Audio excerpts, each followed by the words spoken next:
అక్కినేని నాగార్జున గారు తన చిన్న కొడుకు అక్కినేని అఖిల్ పెళ్లి కోసం ప్రముఖ రాజకీయ నాయకుల్ని, సినీ నటులని తన చిన్న కొడుకు పెళ్లి కోసం తన సతీమణి అమలా గారితో కలిసి ఇన్వైట్ చేస్తూ ఉన్నారు. అక్కినేని అఖిల్ లాస్ట్ ఇయర్ నవంబర్‌లో జైనాబీ రావుజీని ఎంగేజ్‌మెంట్ చేసుకొని అందరికీ సర్ప్రైజ్ ఇచ్చారు. అయితే ఈ జంట ఈ జూన్ 5న అంగరంగ వైభవంగా పెళ్లి చేసుకోబోతున్నారట. అక్కినేని అఖిల్ పెళ్లి చేసుకోబోయే అమ్మాయి పేరు జైనాబీ రావుజీ. జైనాబీ రావుజీ ఒక బిజినెస్ ఉమెన్. ఆమె దుబాయ్‌లో ఉంటారు. అయితే అక్కినేని అఖిల్, జైనాబీల పెళ్లి అన్నపూర్ణ స్టూడియోస్‌లో అంగరంగ వైభవంగా జరగనుందట. నాగచైతన్య, శోభితల పెళ్లి కూడా అక్కడే జరిగింది. అక్కినేని నాగేశ్వరరావు గారి సాక్షిగా వీరి పెళ్లికి సంబంధించిన ప్రీ వెడ్డింగ్ సెలబ్రేషన్స్ కూడా చాలా గ్రాండ్‌గా సెలబ్రేట్ చేశారు నాగార్జున గారు. ఆ సెలబ్రేషన్స్‌లో అక్కినేని నాగచైతన్య, శోభిత సందడి చేసిన కొన్ని బ్యూటిఫుల్ మూమెంట్స్ కూడా నెట్టింట్లో బాగా వైరల్ అయ్యాయనే చెప్పుకోవచ్చు.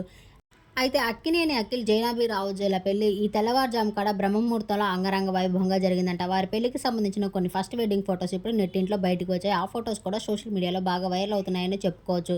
అఖిల్ తన ఫాదర్ అండ్ మదర్‌తో కలిసి పెళ్లిలో పూజ చేస్తూ తన కాబోయే భార్య జైనాబీ ఫస్ట్ లుక్ కూడా నెటిజన్స్‌ని బాగా ఆకట్టుకుంటుందని చెప్పుకోవచ్చు. అక్కినేని అఖిల్ మరియు జైనాబీల కొన్ని బ్యూటిఫుల్ మూమెంట్స్‌ని మీరు ఈ వీడియోలో చూసేయండి. అలాగే న్యూ కపుల్‌కి విష్ చేయాలంటే కామెంట్ రూపంలో విష్ చేయండి. వీడియో నచ్చితే లైక్ చేసి నా ఛానల్‌ని ఇప్పుడే సబ్స్క్రైబ్ చేసుకోండి. Thank you.